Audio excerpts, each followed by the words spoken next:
For several years now, America has been slowly being introduced to the wonderful world of modern worship music. But some churches did not participate in a not-so-sudden change from traditional hymns to modern worship music. But I'm here to persuade you all today that both traditional hymns and modern worship music are both needed and, in fact, necessary in all churches today. My first point comes from our very own textbooks. Analyze your audience. When we go to church, there are going to be several different types of audiences. There are going to be young audiences, old audiences, maybe audiences that are musicians and they like to have a special kind of classical music, or maybe there's going to be some, people that listen to Hot 107.9 or 97.3 or stuff like that. So if you're trying to minister to all different kinds of audience types, then you probably shouldn't wrap Jesus Loves Me to a classical audience. But you should meet all the audience's musical expectations. So what does that mean when we get a big group of people together that are hip-hop dancers or maybe artists or some sort of country singers, and modern worship music doesn't match their musical preference? I bring you to the definition of worship: to show reverence and adoration for something to honor with religious rites. So if this definition is true, that means that really we could worship in several different ways, whether it be painting, sculpting, poetry, or drama, or whatever they're doing. But if that's true, then we could do that. The church has just blocked our way of thinking so that when we say, hey everybody, let's worship, everyone stands up and sings. I think in the future that's how churches will grow, by not sticking to tradition. Not because we're rebels, but to teach the church about the real reason for worship. It's about our Creator. To really teach the church how to glorify God, not just during worship time. Think about it. A church that glorifies and adores God throughout their daily lives and everything they do. But before that happens, the younger people need to realize that the old people were there to prepare the way for us. And the older people need to realize that they did that for us, and they need to nurture us and guide us. But what exactly is my opinion on modern worship music?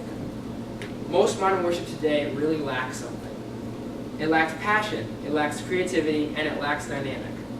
I think that most of the modern worship we have today is not blunt enough. It doesn't talk about the stuff that we really deal with.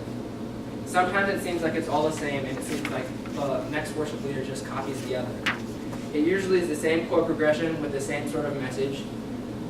Now, this isn't all modern worship. I'm guessing that in the older days when they were writing a lot of the hymns, that they had bad hymns that nobody really liked in the church perspective. Now, to my case on hymns and modern worship music are totally different in my perspective. For one reason, someone can write a hymn today, and I wouldn't put it in that category for one reason.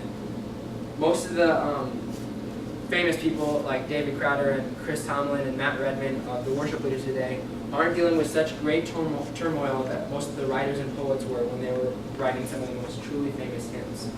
Take John Newton, for example.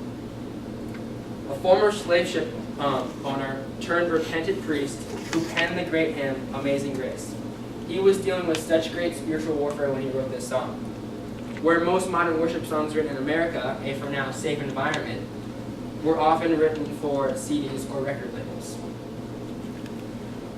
But then there are songs like The Heart of Worship. How many have heard this song, The Heart of Worship?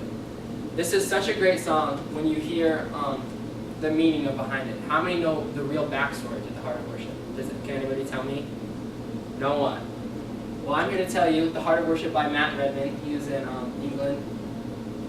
This is my favorite top line. When the music fades and all is stripped away, and I simply come, longing just to bring something that's of worth that will bless your heart. I'm coming back to the heart of worship, and it's all about you. Matt Redman said, there was a dynamic missing, so the pastor did a pretty brave thing. He recalls he decided to get rid of the sound system and band for a season, and we gathered together with just our voices. His point was we lost our way in worship. And the way to get back to the heart of it would be to strip everything away. Before long, we reintroduced the musicians and the sound system as we gained a new perspective on worship. It's all about Jesus, and He commands a response in the depths of our souls, no matter what the circumstances and the setting. The heart of worship simply describes what occurred. Now that was such a great story, and it's something that we all deal with when we stand up and sing during church time. I think that was really worthy of a song, and I think it's a great message on top of that. But what are my pros and cons on modern worship music? And what do I stand for? Well, my pros and cons for modern worship music. Cons, most of it lacks passion, it lacks meaning, and it's repetitive. But again, that's not all modern worship music. Pros, some of it's a little catchier, like some of the Matt Rimmon and David Crowder stuff, and it will get stuck in your head and so will the message, and it will attract a much younger audience than when you do hymns.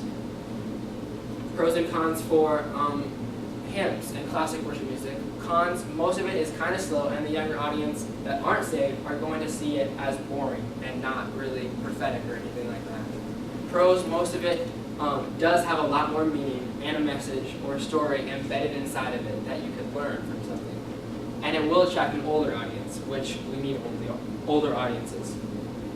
I want our generation to influence the church and guide them in the process to reach our generation. Because the 60 and 70-year-olds that are running the church can't really connect to the young adults and teens without the perspective of the young adults and teens. There's a problem with our churches today, and that's segregation, where the teens sit here in this section and the adults sit behind them to watch the kids, and the older people sit over here, and that's a really big problem with our church. Let's worship like an entire family would. So please, let's show the church a step we need to take to make our Fort Wayne churches grow. The answer is to talk to your pastors, talk to your worship leaders, and let them know about this opinion.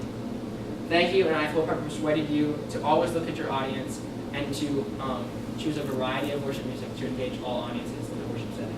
Thank you.